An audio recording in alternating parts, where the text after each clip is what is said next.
Oi, bom dia. Como eu vou dizer? Ih, tô sem caderno. Lógico, hoje tô aqui, vou dizer mesmo. Eu não tenho computador, não tenho celular que presta, que tenha edição de vídeos. Eu tô aqui só pra pedir desculpas, porque meus vídeos não vai sair boas, como das meninas, como de vocês todos. Não tem uma abertura legal, certo?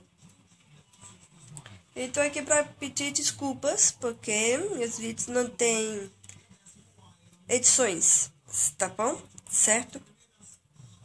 É isso.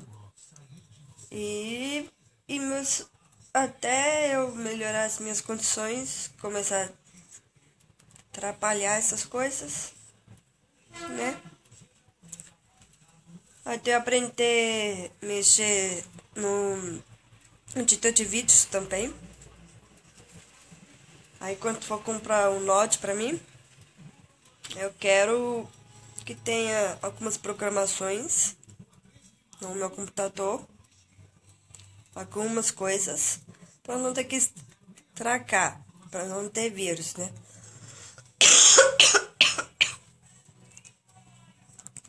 Resfriado já foi, a tosse fica, a tosse que tá me incomodando. Bom, é isso, né?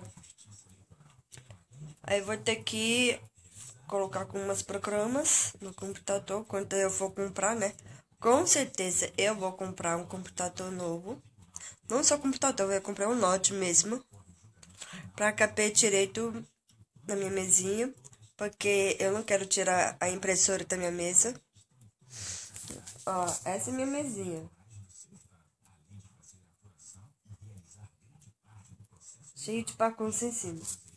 Bom, é naquele espaço que eu vou pôr junto com a impressora. E eu não quero. Não é que eu não quero. Eu quero que dê tudo certo pra mim. Já mandei mensagem pro meu. Como se fala? Não é bem coordenador. Pro meu instrutor, né? Instrutor? É quase isso, é. Pra ele já ver o lugar pra mim. Ele fala que tem lugar pra mim olhar. Só montei pra mim poder apressar logo. E se eu começar a atrapalhar essas coisas, vou ter que tirar tinta rosa do meu cabelo. Vou ter que pintar no tom normal, certo?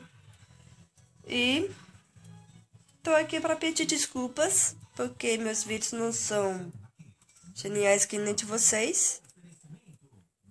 E é isso aí. Por aqui já fico. Tchau.